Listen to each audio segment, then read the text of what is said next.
Bab 1117, Rencana, dan Palsu. Trio Supergirl telah berlatih selama berbulan-bulan. Luke telah mendaftarkan sebuah perusahaan cangkang, yang pada gilirannya telah membeli sebuah perusahaan rekaman kecil. Hal-hal seperti mendapatkan agen bisa diselesaikan nanti, tetapi Stephanie sudah siap untuk merilis single. Di bawah asuhan Luke, gadis dengan elementary sound wave ini bisa menggunakan suaranya secara maksimal. Baginya, teknik vokal bukanlah apa-apa, yang penting adalah perasaan, atau kemampuan mencuri hati. Tapi apakah ini masalah besar ketika dia sudah memiliki penampilan dan bakat menyanyi? Tentu saja tidak. Mampu mencuri hati adalah kemampuan yang dibutuhkan penyanyi papan atas. Namun, Stephanie bahkan belum merilis satu pun, dan harus mendaki ke puncak langkah demi langkah, belum terlambat untuk meninjau kembali masalah ini 10 tahun kemudian. Dia harus segera memeriksa ketiga gadis itu lagi, mereka akan memiliki dua lagi, saudara perempuan junior, jika yang terakhir memenuhi semua persyaratan. Tentu saja, Carol sudah berusia 21 tahun, dan bisa dianggap sebagai kakak perempuan. Namun, dengan tinggi 1,55 meter, tubuh kurus, dan kepribadian yang lemah, dia mungkin tidak akan bisa menjadi bos. Jika masing-masing dari kelima gadis itu mendapat topeng 1000 wajah dan identitas baru, mereka bisa memulai hidup baru. Bintang secara alami akan menarik perhatian, tetapi bintang C dan D-list biasa secara efektif, bersembunyi di tempat terbuka. Selain itu, tidak semua dari mereka bisa menjadi bintang, orang lain hanya bisa bekerja sebagai anggota staf.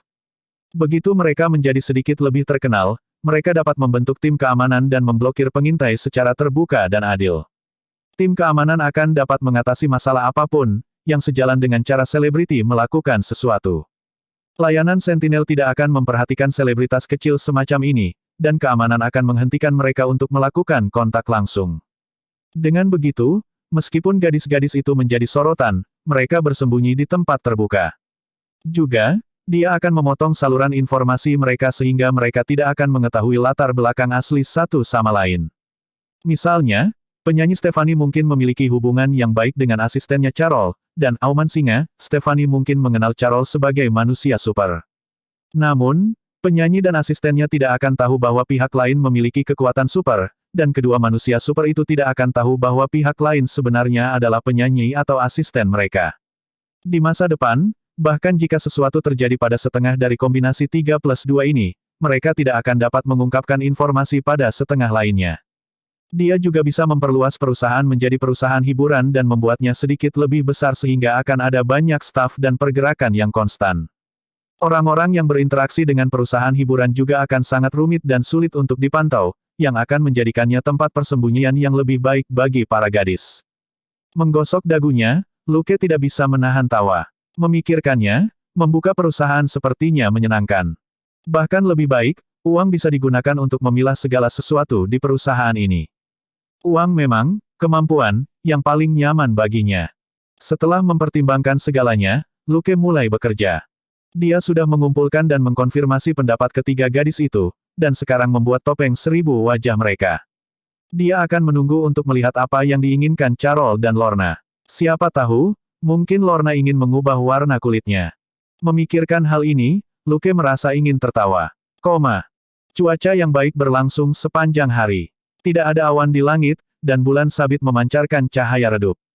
Seperti biasa, Luke tidak mengendarai mobilnya sendiri, melainkan sebuah mobil pickup yang tidak ada hubungannya dengan dirinya. Demikian pula, dia tidak menggunakan wajahnya sendiri. Malam ini, dia bukan Luke, tetapi seorang profesional yang telah menerima pembayaran dari klien anonim untuk memilah identitas Carol dan Lorna. Luke kaya, dan harus bertindak seperti itu bila perlu. Dia terlalu banyak membual di depan gadis pemberontak itu, tidak akan mudah untuk mengintimidasinya jika dia tidak cukup meyakinkan. Tiba-tiba terdengar suara gemuruh. Luke dengan santai mengganti fungsi pada telepon palsu yang telah disanggah di dashboard, dan pemberitahuan datang melalui lubang suara nirkabelnya. Dua helikopter terbang dari timur. Dia menuju dari selatan ke utara, pada rute yang kira-kira sama dengan dua helikopter. Tapi dia tidak terlalu memikirkannya, bahkan jika kedua helikopter itu sedikit lebih tenang daripada yang biasa. Ada terlalu banyak helikopter di sekitar sini. Bukan hal yang aneh bagi penduduk kaya di New Jersey untuk naik helikopter ke New York untuk bekerja.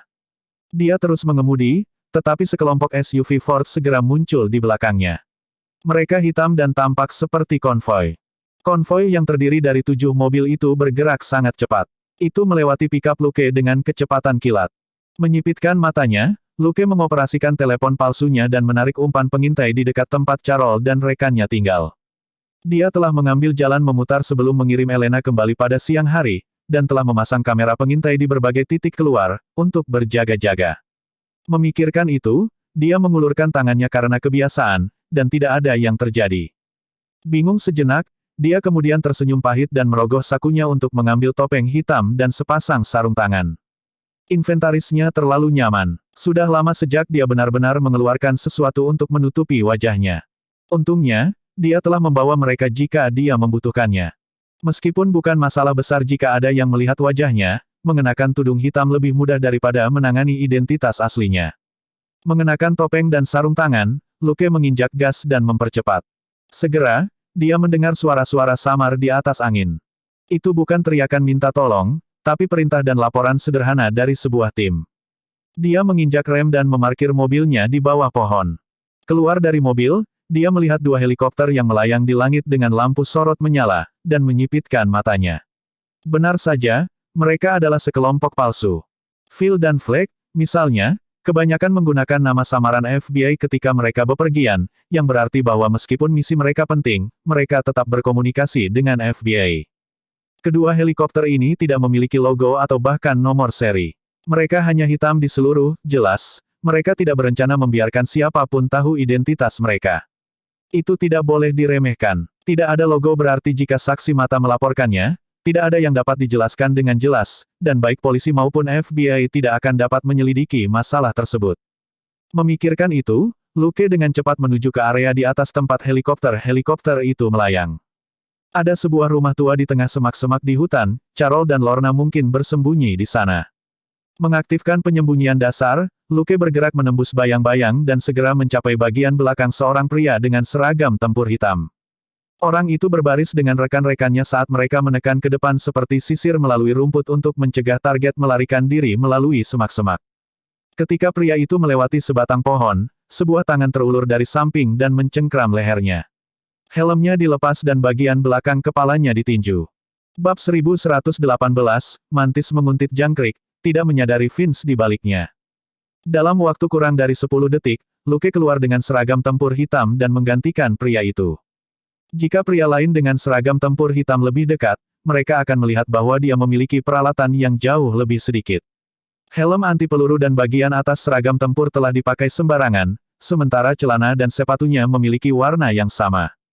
Luke memeriksa senapan mesin ringan dan klipnya saat dia berjalan.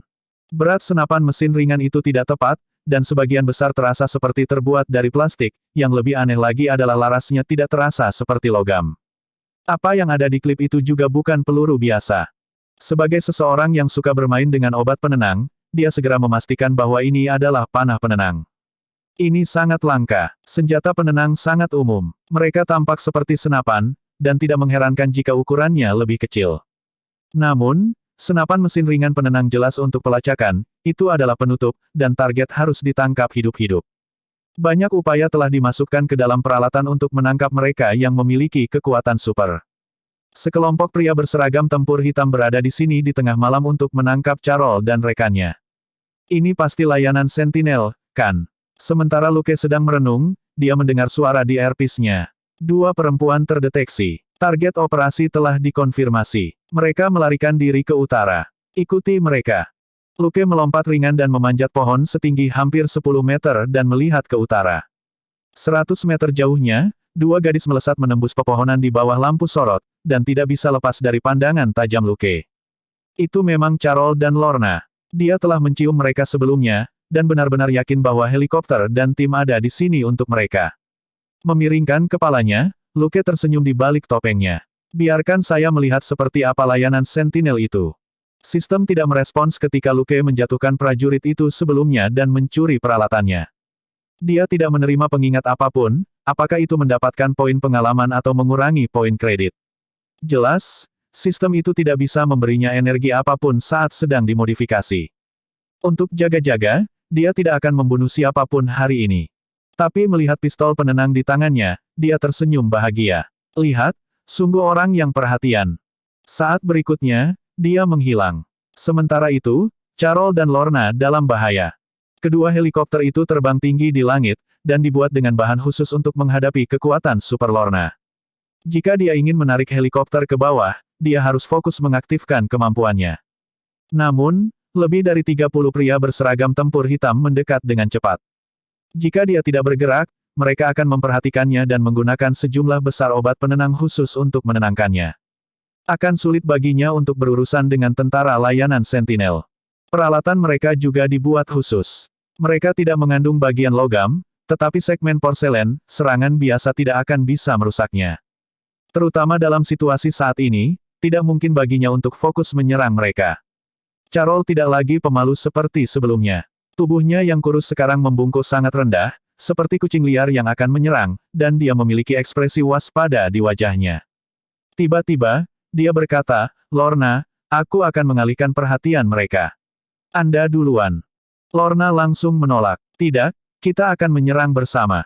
Namun, Carol tenang. "Tidak, mereka terlalu siap kali ini. Saya tidak akan bisa melarikan diri dari helikopter, tetapi Anda dapat melarikan diri dengan terbang untuk sementara waktu.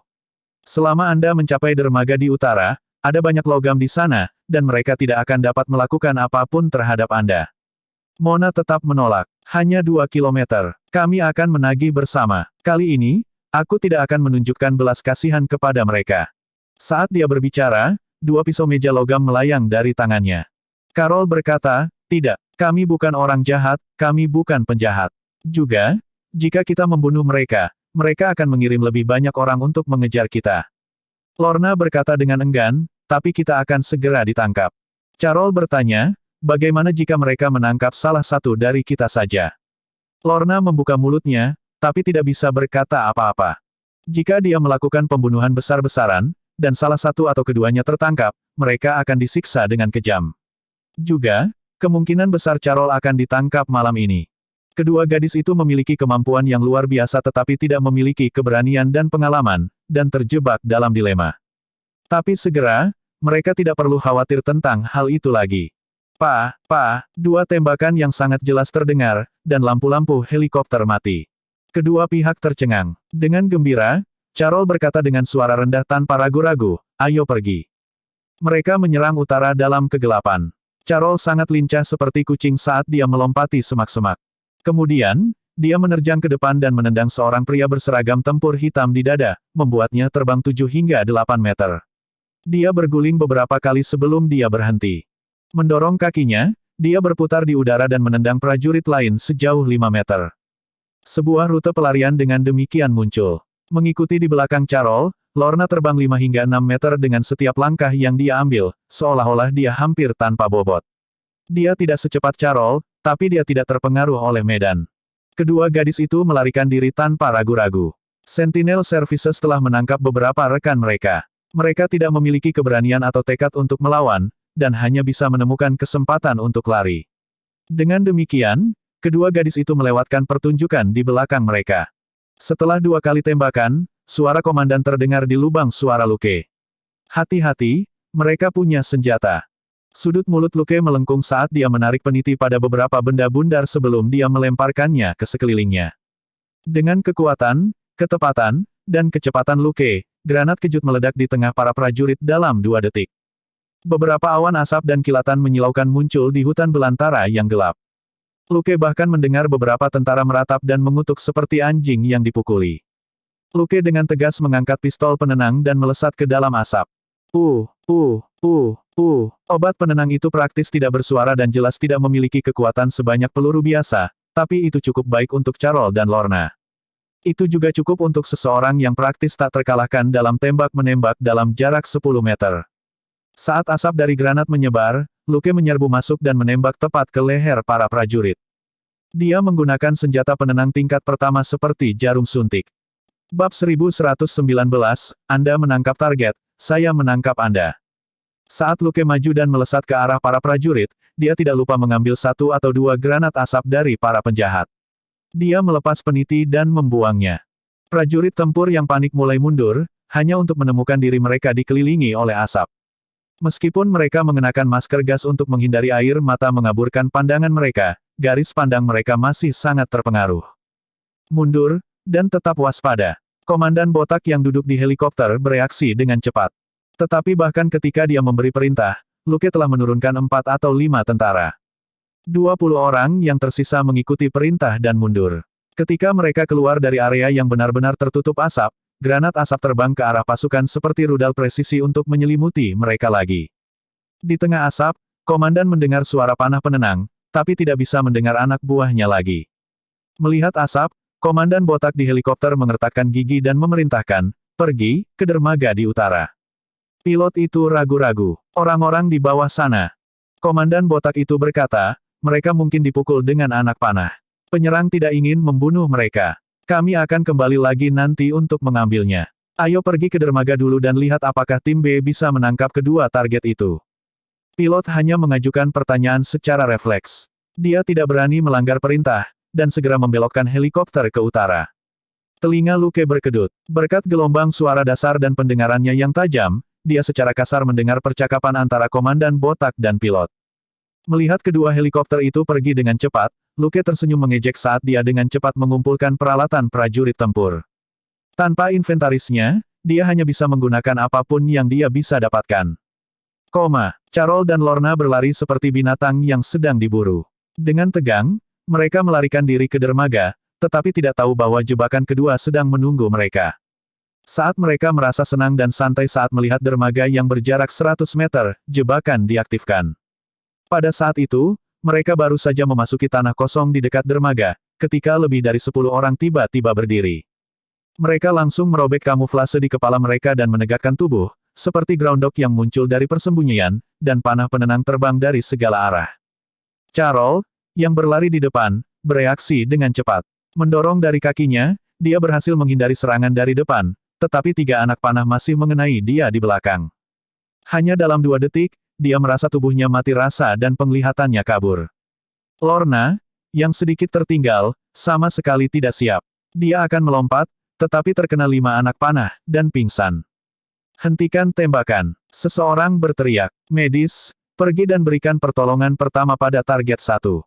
Dia memiliki terlalu banyak obat di sistemnya, yang akan memengaruhi eksperimen nanti. Petik 2. Carol berjuang untuk mengangkat kepalanya. Penyembuhan diri dasarnya tahan terhadap obat penenang, tetapi setelah 3 tembakan berturut-turut, dia kehilangan sebagian besar kekuatannya. Butuh beberapa menit bagi tubuhnya untuk menetralkan obat penenang, tetapi orang-orang ini tidak akan memberinya kesempatan. Sisi lain memiliki cukup banyak informasi tentang kedua wanita itu. 2 dari mereka naik untuk menghentikan perjuangannya, dan memasang alat penahan yang mengikat tangan dan kakinya. Meskipun dia memiliki lebih banyak kekuatan daripada orang biasa, itu tidak berguna dalam menghadapi perangkat profesional seperti itu untuk menahan kekuatan fisik. Pak, tim B berhasil menangkap target 1 dan 2. Orang yang berteriak tadi menghubungi komandan botak itu. Carol hancur. Pada saat lusinan tentara tiba, mereka tidak akan memiliki harapan untuk melarikan diri. Apa yang harus saya lakukan? Apa yang harus saya lakukan? Pikirannya kacau saat dia mencari cara untuk melarikan diri. Tunggu, Lukas. Lukas belum datang, dia pasti akan menyelamatkan kita. Kemudian, dia berpikir lagi, Luke tidak muncul, tetapi orang-orang dari layanan Sentinel ada di sini. Apakah itu dia? Mungkinkah dia? Tidak, dia tidak mau. Dia tidak akan menjualku. Tidak rasional atau tidak, Carol tidak percaya Luke akan menjualnya. Namun kemunculan Sentinel Services malam ini benar-benar terlalu kebetulan. Saat itu sekitar pukul 19.50, yang hampir menunjukkan pukul 8. Sentinel Services telah mengepung dan menyergap mereka. Sepertinya mereka telah merencanakan ini sejak lama, dan baru saja menunggu para wanita itu jatuh ke dalam perangkap mereka. Di bawah pengaruh obat penenang dan dipenuhi dengan segala macam keraguan, pikiran Carol menjadi liar dalam situasi putus asa ini. 2 menit kemudian, 2 helikopter mendarat tidak jauh. Komandan botak turun dan dengan cepat memeriksa kedua wanita itu. Setelah memastikan bahwa mereka adalah target dari operasi ini, dia melambaikan tangannya. Masukkan mereka ke dalam helikopter. Aku akan segera membawa mereka. Saat dia berbicara, dia berjalan ke helikopter. Mereka memiliki kaki tangan di belakang. Kami tidak tahu berapa banyak, tapi mereka ahli tempur. Kamu harus berhati-hati. Astaga, astaga, astaga, ada suara samar angin yang bertiup, dan komandan botak itu tiba-tiba memiliki firasat buruk. Dia melihat ke atas dan melihat beberapa benda bundar yang dikenalnya terbang ke area terbuka yang menyala. Bang, bang, bang, itu adalah pola dan bau yang sama. Komandan botak itu mengenakan kacamata pelindung, dan meskipun dia tidak dibutakan, dia masih merasa ingin menangis. Sial, kamu masih di sini. Setengah dari granat kilat dan asap meledak dan menyelimuti selusin tentara tempur. Sudah berakhir. Komandan botak itu bahkan lebih putus asa daripada Carol. Ada lebih dari 30 orang di sisi lain sebelumnya, dan dalam waktu kurang dari 10 detik, tidak ada lagi gerakan dari mereka. Hanya ada selusin orang di sini. Harapan apa yang ada? Lebih sialnya, dia berusaha menghemat waktu dengan mendaratkan helikopter dan segera mengambil sasaran. Siapa sangka pihak lain akan secepat helikopter. Mereka mengikuti di belakang dan menyerang. Luke sangat perhatian. Setelah mengurus sekitar selusin anggota tim, dia juga melesat ke komandan. Mata merah, komandan botak perlahan runtuh. Luke berjalan keluar dari asap dan mengambil komandan botak itu. Setelah memeriksanya sejenak, dia melemparkannya ke dalam helikopter. Dia kemudian berjalan ke arah Carol dan memeriksa pengekangannya sejenak, sebelum dia mengangkatnya dan membawanya kembali ke Lorna, yang telah ambruk di tanah. Terlalu banyak obat dalam sistem tubuh Lorna, dia tidak dalam bahaya, tapi dia masih tidak sadarkan diri. Luke menghubungkan telepon palsunya ke alat penahan khusus dan kemudian menyeret tangan komandan botak itu untuk sidik jarinya. Dua indikator hijau pada perangkat penahan menyala. Dengan retakan ringan, anggota badan Carol terlepas. Luke merobek perangkat itu dari Carol dan melemparkannya keluar dari helikopter, sebelum dia melepas perlengkapan yang dia dan komandan botak kenakan, dan membuangnya juga. Kemudian, dia mengambil foto wajah 10 atau lebih tentara tempur di tempat kejadian. Dia kemudian berjalan ke kursi pilot dan membuang pilot yang pingsan. Dia menyalakan helikopter dan dengan cepat lepas landas. Dia meninggalkan di tempat terbuka di sebelah dermaga para prajurit, yang tergeletak di tumpukan sembarangan. Itu tampak seperti adegan pembantaian. Bab 1120, kamu sangat berharga. Di helikopter, Carol, yang berangsur-angsur pulih, menatap Luke dengan gugup. Dia akhirnya tidak bisa tidak bertanya, mengapa kamu menyelamatkan kami? Luke berkata, untuk uang. Carol bingung. Hah? Luke berkata, seseorang mengeluarkan 10 juta dolar untuk membantu memilah perlindungan untukmu di masa depan. Itu tidak terlalu buruk. Carol ketakutan, 10 juta. Tentu saja, Luke tidak bisa menyia-nyiakan cerita yang dia buat. Dia melanjutkan, apa, menurutmu itu terlalu sedikit? Sebelum Carol bisa menggelengkan kepalanya dan menyangkalnya, dia berkata, itu memang terlalu sedikit. Kemampuan Anda sangat berharga bagi sebagian orang, dan kemampuan pasangan Anda mungkin lebih jarang lagi. Berdasarkan 50 tentara itu saja, saya pikir misinya bernilai 100 juta. Petik 2. Carol tercengang, 100 juta. Dia melakukan segala macam pekerjaan sambilan dan akan beruntung jika dia bisa menghasilkan 20.000 dolar setahun. Tetapi pria bertopeng di depannya ini benar-benar mengatakan bahwa dia dan Lorna bernilai 100 juta. Apakah dia begitu berharga sekarang? Terkejut, dia turun dari helikopter dan mengikuti Luke sejauh 1 kilometer lagi sebelum masuk ke mobil. Setelah mobil itu agak jauh, dia teringat sesuatu. Dia memandang Lorna dan komandan botak di kursi belakang melalui kaca spion, dan ragu-ragu. Mengetahui apa yang dia pikirkan, Luke berkata, temanmu baik-baik saja. Dia akan baik-baik saja setelah tidur siang. Carol bertanya, dan pria itu. Luke bertanya, si botak. Aku butuh informasi darinya. Saya perlu tahu siapa yang mengejar Anda sebelum saya benar-benar dapat memastikan Anda tidak lagi diburu. Petik 2. Carol bergumam, mereka mungkin dari Sentinel Services. Luke mengangguk dan berkata, sekarang kita punya waktu, ceritakan semua yang kamu tahu. Jika itu adalah organisasi kecil, itu akan mudah. Carol tercengang. Hah? Mudah. Luke berkata, jika tidak memiliki banyak orang, kami dapat menghancurkan segalanya, dan mereka tidak akan dapat membuat masalah untukmu dalam beberapa bulan ke depan. Carol tercengang sekali lagi, dia tidak pernah mengharapkan jawaban seperti itu. Ini adalah layanan Sentinel, departemen menakutkan yang menghususkan diri dalam berurusan dengan orang-orang dengan kekuatan super. Dikatakan bahwa pemerintah Amerika berada di belakangnya. Memikirkan itu, dia menceritakan semua yang dia tahu. Sentinel Services mungkin adalah organisasi rahasia untuk berurusan dengan orang-orang dengan kekuatan super yang menjadi ancaman. Tentu saja, Luke merasa bahwa ini hanya alasan permukaan untuk menipu orang-orang di atas. Carol bercerita lebih banyak tentang manusia super yang telah dia selamatkan dari Sentinel Services. Dia mengatakan bahwa mereka telah dikurung di pangkalan penelitian rahasia dan digunakan sebagai subjek uji. Juga, layanan Sentinel telah menangkap banyak manusia super, dan sangat sedikit yang bisa muncul kembali setelah itu. Carol baru mengetahui semua ini setelah dia dan Lorna masuk ke markas penelitian dan menyelamatkan beberapa manusia super.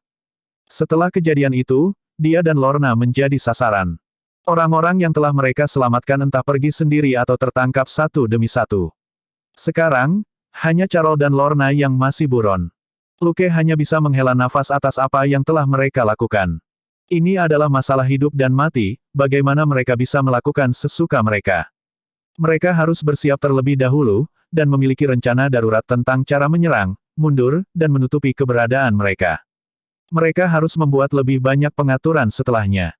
Paling tidak, mereka seharusnya mempertimbangkan bagaimana menyembunyikan dan menghindari penangkapan serta bagaimana melindungi semua orang di masa depan. Jelas, Lorna dan rekan-rekannya tidak mempertimbangkan pertanyaan-pertanyaan ini dengan jelas sebelum mereka menyerang. Mereka adalah sekelompok anak-anak berdarah panas dan tidak punya otak. Ketika mereka merasa harus setia, mereka pergi untuk menyelamatkan mereka, dan pada akhirnya, mereka semua terseret. Tapi Luke tidak bisa bertindak tinggi dan perkasa dan memandang rendah mereka. Apa yang bisa dilakukan anak-anak ini? Terlepas dari kekuatan super mereka sendiri, mereka tidak memiliki uang atau pengaruh, mereka juga tidak mampu merencanakan dan membersihkan diri mereka sendiri. Bahkan jika mereka tidak menyelamatkan mereka, itu hanya menunda penangkapan mereka sendiri. Mengingat kekuatan dan sumber daya keuangannya yang luar biasa, layanan Sentinel tidak akan rugi sama sekali. Namun, karena layanan Sentinel mengandalkan uang dan kekuatan untuk menggertak Carol dan Lorna, Luke juga dapat menggunakannya untuk menggertak layanan Sentinel secara bergantian. Jika pihak lain adalah SHIELD, dia akan sedikit lebih terkendali. Itu karena SHIELD adalah rahasia dari publik tetapi entitas yang dikenal di antara para petinggi. Itu memiliki hubungan dekat dengan pemerintah Amerika, jika diserang, bukan hanya SHIELD sendiri yang terprovokasi, tetapi juga berbagai departemen kepolisian dan FBI. Layanan Sentinel berbeda. Setelah analisis sederhana tentang apa yang dikatakan Carol, Luke menyimpulkan bahwa ini mungkin proyek rahasia oleh beberapa orang besar. Masalah serius dengan organisasi rahasia semacam ini adalah mereka tidak berani terungkap. Dengan seseorang untuk melindungi mereka, mereka dapat melewati hukum dan ketertiban, dan secara pribadi menangkap manusia super untuk eksperimen atas nama penegakan hukum. Namun, mereka hanya bisa melakukan ini secara rahasia. Seperti basis penelitian yang dihancurkan Lorna dan yang lainnya, tidak ada berita sama sekali, bahkan di departemen pemerintah. Eksperimen di pangkalan penelitian hanya bisa digambarkan sebagai tidak manusiawi. Sentinel Services tidak berani menempatkan basis penelitian di bawah militer atau pemerintah, atau mereka harus melaporkan kerugian mereka sesuai prosedur standar. Pada saat itu, bukan orang-orang yang akan membuat masalah bagi mereka terlebih dahulu, tetapi militer dan pemerintah. Tembakan besar yang mendukung layanan Sentinel akan dengan mudah ditangkap dan ditahan melawan mereka. Jadi, Luke sama sekali tidak takut membuat marah otoritas yang sebenarnya.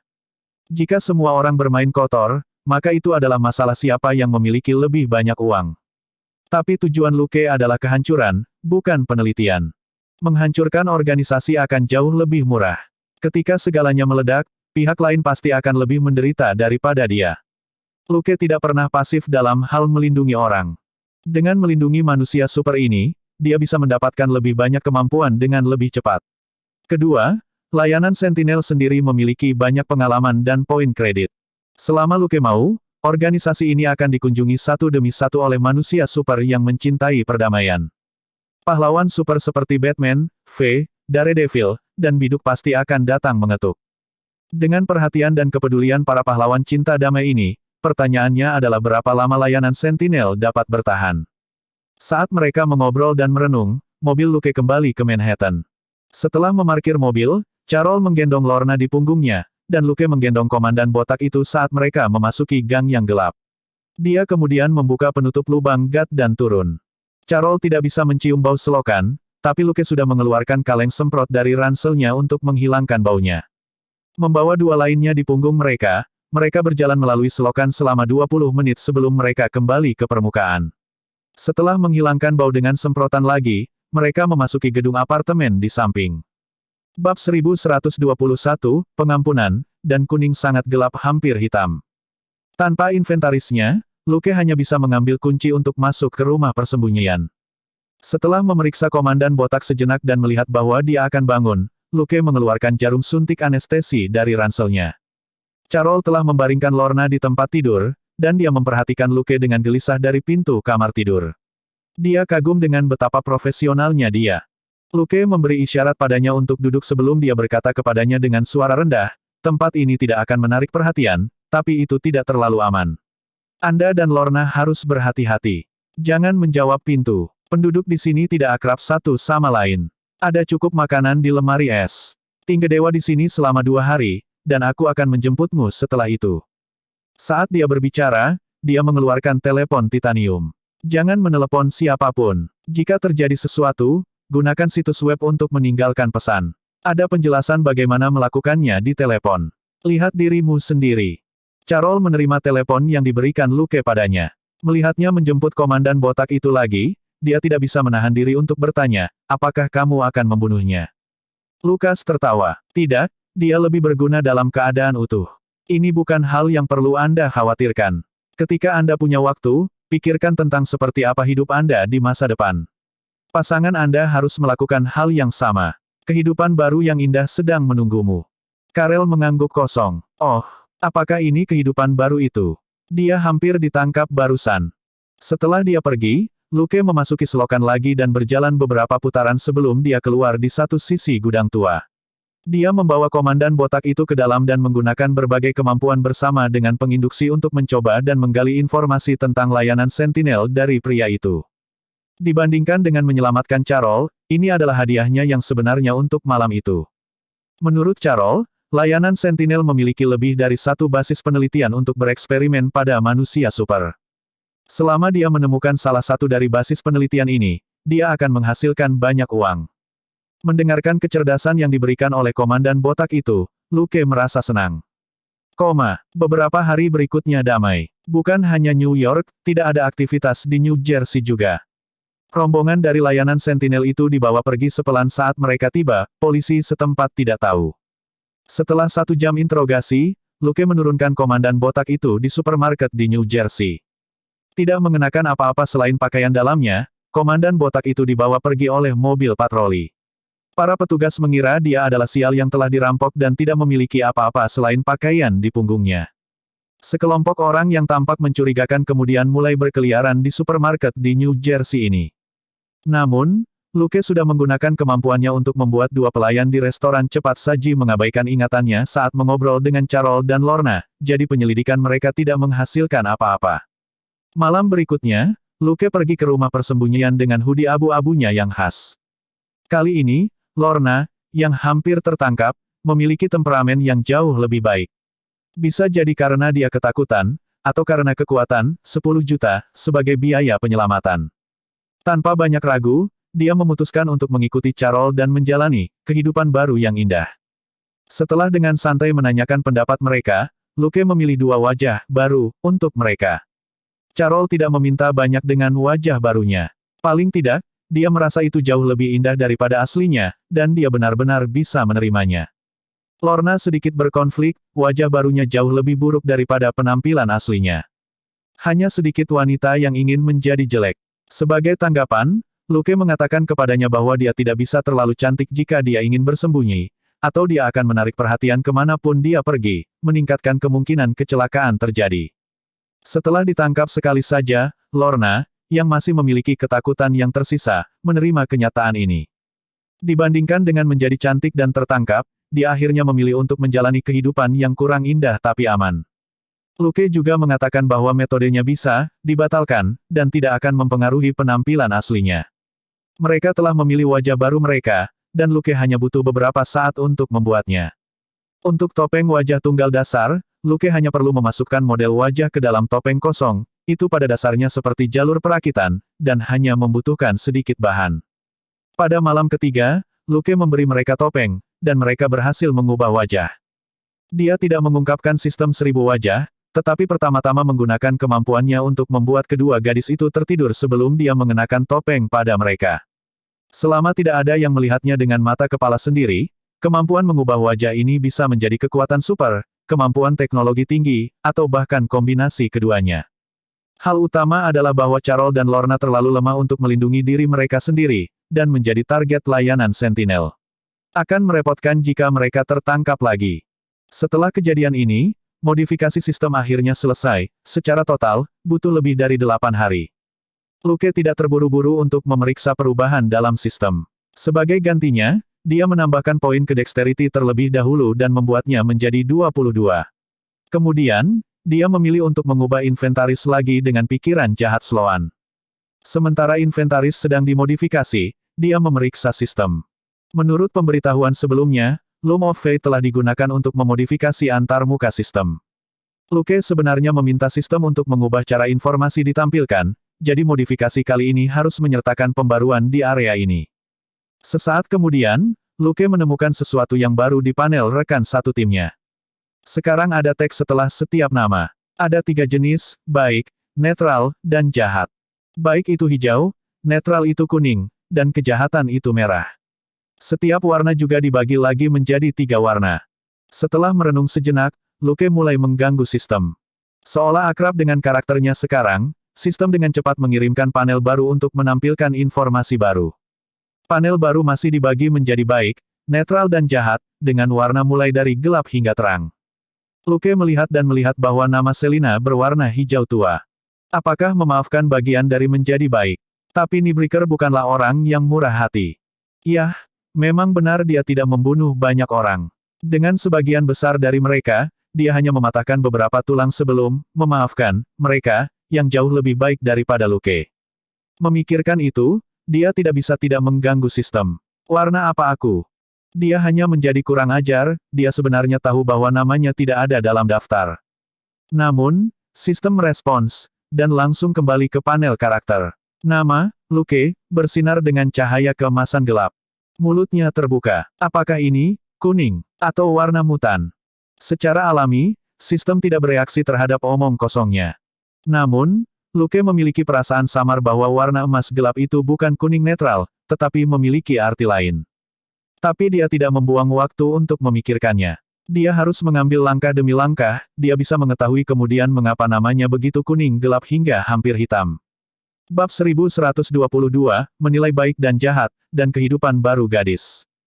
Luke melihat ke panel netral lagi, dan melihat ada berbagai macam orang. Sebagian besar orang yang dia kenal ada di dalamnya, termasuk Tony Stark dan Frank. Nama-nama merah tua di panel Evil juga familiar. Seperti Bullseye, pemimpin geng yang dia temui tetapi ditahan oleh orang lain, pembunuh, dan sebagainya.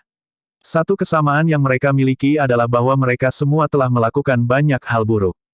Setelah menguji dan merenungkannya, Luke secara kasar memahami tujuan panel ini. Untuk orang-orang yang berhubungan dekat dengannya, dia sekarang dapat menggunakan sistem untuk memeriksa seberapa baik atau jahat mereka. Sekilas, tampaknya modifikasi sistem kali ini tidak secara langsung meningkatkan kemampuan tempurnya. Namun, Luke tertawa liar di dalam hatinya. Sial, sistem ayah telah melonggarkan pembatasan lebih lanjut. Jelas terlihat sangat puas dengan betapa rajinnya Luke mengumpulkan poin. Di masa lalu, dia harus melalui banyak masalah dalam setiap operasi untuk memeriksa file dan menemukan bukti untuk mengkonfirmasi apakah seorang target bersalah dan pantas dihukum, untuk menghindari pembunuhan orang yang tidak bersalah atau agen yang menyamar. Sekarang, dia tidak akan lagi memiliki masalah ini.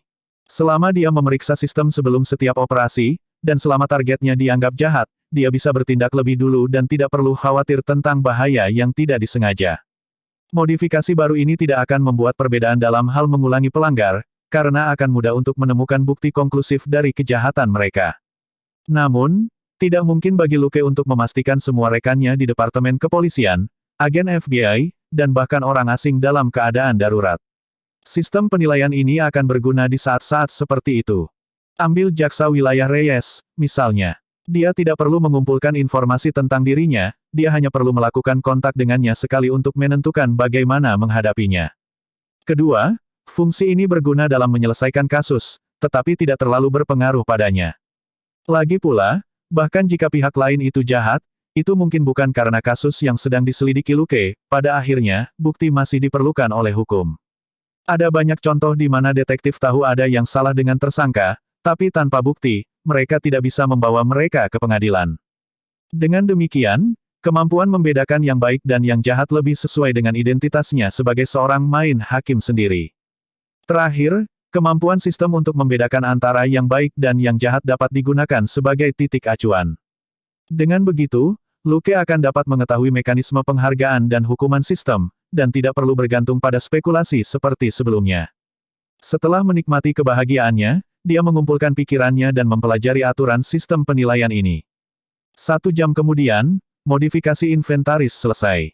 Setelah mengujinya sejenak, efisiensi merakit dan membongkar item dalam inventarisnya tidak banyak berubah. Itu mungkin karena kumpulan pikiran jahat Sloan tidak terlalu berharga, tapi itu lebih baik daripada tidak sama sekali. Mengutuk orang ini karena menjadi sampah, Luke mengeluarkan pakaian V-nya dan pergi melalui lorong bawah tanah. Sistem telah tidak aktif selama 8 hari, dan semua barang penting miliknya pada dasarnya disimpan di inventarisnya, jadi dia tidak bisa menggunakan aliasnya. Sekarang, dia akhirnya bisa keluar lagi. Di pangkalan pelatihan New Jersey, Stasi dan 2 lainnya baru saja menyelesaikan pelatihan tempur mereka dan mandi. Mereka sedang menonton TV di sofa. Sebuah MV diputar di TV, dengan penyanyi wanita bernama P. Nek yang mengenakan wig merah dan biru yang menutupi wajahnya sehingga hanya mulutnya yang terlihat. Stasi mendengus jijik. Apa yang berpura-pura? Meskipun dia tidak menyangkal bahwa lagu penyanyi baru ini bagus, dia tidak suka bagaimana penyanyi itu bertingkah misterius dengan wig yang menutupi wajahnya. Stephanie yang duduk tak jauh dari situ tersenyum tipis. Ini adalah gimmick yang cukup bagus. Kamu sekarang mengingatnya, kan? Artemis menyela, sudahkah kamu memilih gaya untuk debutmu? Stephanie menggelengkan kepalanya. Wajah, saya belum muncul, bagaimana saya bisa menemukan sesuatu? Aku tidak bisa menutupi wajahku seperti itu, kan? Ketiga wanita itu saling memandang dengan bingung. Artemis memecahkan suasana canggung. Apa yang V lakukan? Dia sudah lama tidak ke sini. Stasi mengerutkan kening. Apakah kamu lupa aturan keselamatan lagi? Jangan sebut nama itu. Artemis diam. Stephanie mengubah topik pembicaraan dan membantu adiknya keluar. Biaya hidup kami tidak pernah terputus, dan saya telah menyempurnakan lagu debut saya. Bukannya orang itu tidak ada hubungannya. Tidak perlu baginya untuk menipu kita. Mungkin, dia terlalu sibuk. Ketiga gadis itu kembali terdiam. Video klip untuk penyanyi wanita telah selesai, dan pertunjukan baru mulai diputar.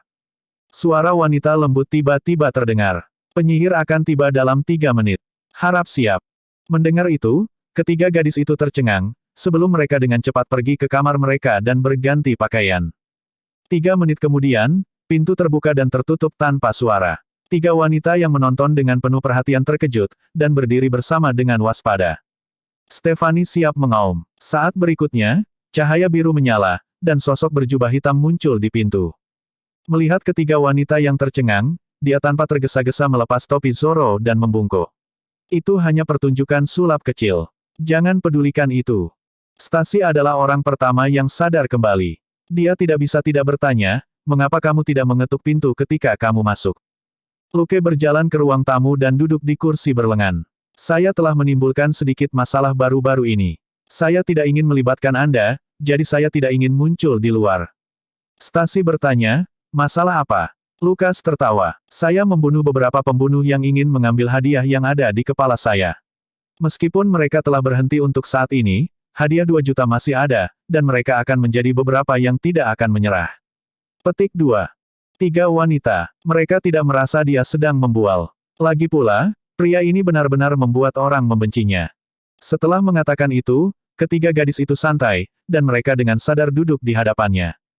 Lukas menatap mereka. Apakah kamu siap? Kehidupan barumu akan segera dimulai. Ketiga gadis itu mengangguk. Luke berkata, kalau begitu tidurlah. Ketika Anda bangun, Anda akan menjadi orang yang berbeda. Begitu dia mengucapkan kata-kata itu, ekspresi ketiga gadis itu menjadi lamban, dan mereka perlahan menutup mata. Luke mengeluarkan 3 topeng Thousand Faces dan Nano Gloves yang cocok, yang dia pakai. Kemudian, dia berjalan ke Stasi dan berbicara dengan suara rendah. Gangguan kepribadian ganda Stasi adalah bahaya tersembunyi. Luke tidak memiliki banyak solusi sebelumnya, tetapi kontrol feromon dasar telah memberinya banyak ruang untuk beroperasi. Kemampuan ini dapat memaksa seseorang untuk melaksanakan perintah, tetapi secara bertahap akan menjadi tidak berguna seiring waktu. Namun, Dia bisa menggunakannya pada Stasi sesekali untuk mengontrol kemunculan kepribadian lain. Untungnya, Stasi tidak pernah berubah menjadi orang lain untuk waktu yang lama, dan itu tidak terjadi dalam beberapa bulan terakhir. Tampaknya kontrol feromon dasar sangat efektif. Setelah dia selesai merawat Stasi, hanya 20 menit telah berlalu. Lukas menjentikkan jarinya. Bangun. Ketiga gadis itu membuka mata mereka secara bersamaan. Mereka kosong sejenak, sebelum mereka menyadari bahwa mereka sedang berbaring di sofa.